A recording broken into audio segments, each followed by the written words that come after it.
Françaises, Français, mes chers compatriotes de métropole, d'outre-mer et de l'étranger. À nouveau, cette dernière soirée de l'année est marquée par l'épidémie et les contraintes renforcées qui pèsent sur notre quotidien. Alors en ce moment, j'ai avant tout une pensée pour nos 123 000 compatriotes à qui le virus a enlevé la vie. Une pensée pour tous ceux qui traversent ce moment dans le deuil, la peine ou la solitude. Je n'oublie pas non plus ceux d'entre vous qui sont touchés par le Covid long, comme ceux qui subissent les conséquences psychologiques de la crise sanitaire. Je veux ce soir, une fois encore, en votre nom à tous, témoigner notre reconnaissance pour nos personnels soignants, pour nos armées, nos forces de l'ordre, nos sapeurs-pompiers, nos auxiliaires de vie, nos aides à domicile et tant d'autres professions, tous engagés ce 31 décembre, comme chaque jour, pour nous protéger, pour prendre soin de nous. Les semaines à venir seront difficiles, nous le savons tous. Le virus circule et circulera de plus en plus.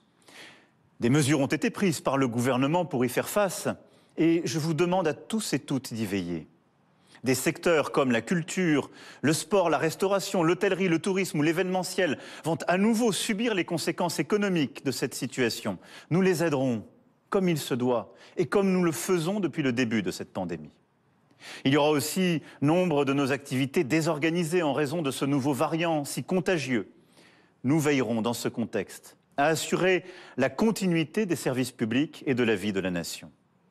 Mais par rapport au même moment, l'année dernière, où les contraintes étaient beaucoup plus fortes, nous avons pour nous l'arme du vaccin et les acquis de notre expérience collective, et donc de vraies raisons d'espérer.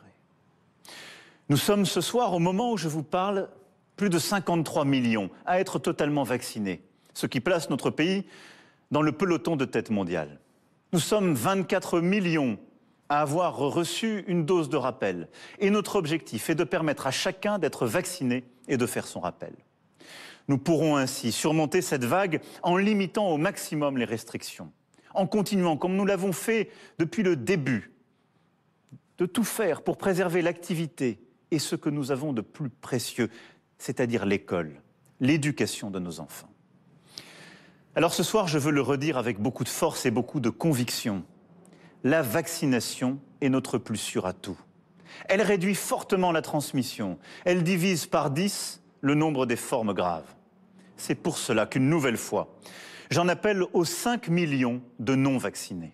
Faites ce geste simple pour vous, pour vos compatriotes, pour notre pays. Toute la France compte sur vous. La vaccination est-elle seule suffisante? Non. C'est pour cela que le respect des gestes barrières contre le virus demeure essentiel, en particulier le port du masque. Tous ensemble, nous allons donc traverser cette nouvelle épreuve en suivant les mêmes principes que depuis le premier jour. D'abord, nous protéger. Protéger les plus vulnérables, protéger nos hôpitaux et nos soignants qui sont sous forte pression alors même qu'il faut soigner les autres maladies. Protéger aussi notre économie et nos emplois, comme nous l'avons fait avec le quoi qu'il en coûte. Ensuite, nous attacher, sur la base des faits, de la science, à prendre des mesures proportionnées. C'est exactement ce que le Premier ministre et les ministres ont fait ces derniers jours. Tout faire pour éviter de prendre des restrictions qui pèsent sur nos libertés et veiller à respecter tous nos principes démocratiques. Enfin, nous appuyer sur la responsabilité de chacun. Principalement en se faisant vacciner pour soi et pour les autres. Être un citoyen libre et toujours être un citoyen responsable pour soi et pour autrui. Les devoirs valent avant les droits. Un autre motif d'espoir est que malgré l'épreuve sanitaire, malgré la fatigue, la lassitude, notre pays continue à avancer. Nous n'avons cessé d'œuvrer pour attirer des entreprises et des investissements, ouvrir des usines, créer des emplois. Jamais, depuis 15 ans, le chômage n'avait été aussi bas. La réindustrialisation de notre pays est bien une réalité.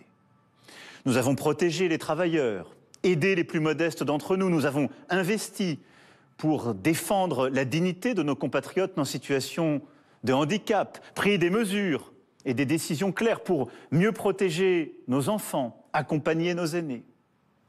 Nous avons formé notre jeunesse. En effet, qui aurait pensé que nous serions capables en 5 ans de doubler le nombre de nos apprentis? Près de 700 000 apprentis ces 12 derniers mois. Que nous saurions inventer un programme, un jeune, une solution qui a accompagné en 1 an et demi plus de 3 millions de Français vers l'emploi ou la formation. Là où nous aurions pu tout reporter, nous n'avons jamais renoncé à notre ambition collective. Le travail avec la réforme de l'assurance chômage, le contrat d'engagement jeune qui sera mis en œuvre au début du mois de mars prochain, le pouvoir d'achat avec l'indemnité inflation, le chèque énergie, l'augmentation des salaires des fonctionnaires les plus modestes, l'urgence écologique et climatique avec le renouvellement de notre parc automobile, le développement des énergies renouvelables, les rénovations thermiques des logements et au 1er janvier, la fin des emballages plastiques comme de nouvelles mesures inédites pour le bien-être de nos animaux.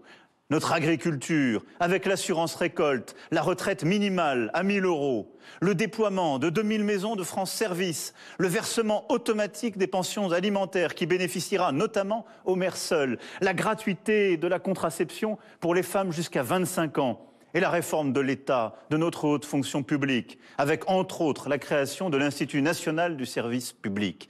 Rien que ces dernières semaines et dans les prochains mois, des décisions dont on parlait parfois depuis des décennies, que je viens à la cavalcade ici d'essayer de rassembler, ont été prises et seront prises qui changeront la vie. La France, malgré les épreuves, est donc plus forte aujourd'hui qu'il y a 2 ans. Tout cela, c'est grâce à vous, grâce à nous tous, grâce à notre esprit de résistance, notre solidarité, notre civisme, notre engagement et notre esprit d'entreprendre. Alors, au moment où je m'exprime devant vous ce soir, je veux vous dire que je suis résolument optimiste pour l'année qui vient. Optimiste pour notre nation, pas simplement pour 2022, mais pour les années qui viennent. Car l'ambition et la solidarité dont nous n'avons cessé de faire preuve nous autorisent tous les espoirs. 2022, peut-être, sera l'année de sortie de l'épidémie. Je veux le croire avec vous. L'année où nous pouvons voir l'issue de ce jour sans fin. Dans notre pays, en déployant ces campagnes de rappel, en nous organisant comme il se doit pour domestiquer le virus et écraser sa diffusion, et au niveau mondial, en agissant pour vacciner l'humanité. La France, dès avril 2020, a été à l'initiative des dons de doses aux pays les plus pauvres. Et nous serons au rendez-vous dans les prochains mois pour amplifier l'effort et ainsi permettre d'entrevoir la fin de ce virus sous sa forme aiguë. 2022 doit être l'année d'un tournant européen. Notre continent a été tant décrié ces dernières années. On l'a dit, divisé, incapable de projets collectifs, en train de sortir de l'histoire. Et alors même que nous célébrons les 20 ans de la mise en circulation de l'euro, notre monnaie commune qui nous aura donné une stabilité monétaire, une place internationale inédite, la crise a démontré qu'unie, notre Europe pouvait être non seulement utile, mais porteuse d'espérance pour tous. Sans l'Europe, nous n'aurions pas aujourd'hui de vaccins disponibles en nombre, y compris pour organiser des campagnes de rappel. Sans l'Europe, nous n'aurions pas pu bâtir partout à travers notre continent des plans de relance parmi les plus ambitieux au monde et connaître les résultats économiques, croissance, création d'emplois que nous connaissons. Alors, à partir de minuit, la France prendra la présidence de l'Union européenne. Et vous pouvez compter sur mon engagement total pour faire de ce moment, qui ne survient qu'une fois tous les 13 ans, un temps de progrès pour vous. Un temps de progrès pour la maîtrise de nos frontières, notre défense, la transition climatique, l'égalité entre les femmes et les hommes, la construction d'une alliance nouvelle avec le continent africain, le meilleur encadrement des grandes plateformes de l'Internet et la culture en Europe. Oui, les valeurs que porte notre Union européenne, la démocratie, l'équilibre entre liberté et solidarité, une certaine idée de l'homme, sont, j'en suis convaincu, celles qui permettront de relever nos défis contemporains. Et notre Europe est bien le seul chemin par lequel la France sera plus forte face au fracas du monde et des grandes puissances. 2022 sera pour la France une année décisive, une année d'action, encore et toujours. Fort de votre confiance, j'agirai jusqu'au dernier jour du mandat pour lequel vous m'avez élu. Bien sûr, pour tenir le cap et prendre toutes les décisions nécessaires face à l'épidémie.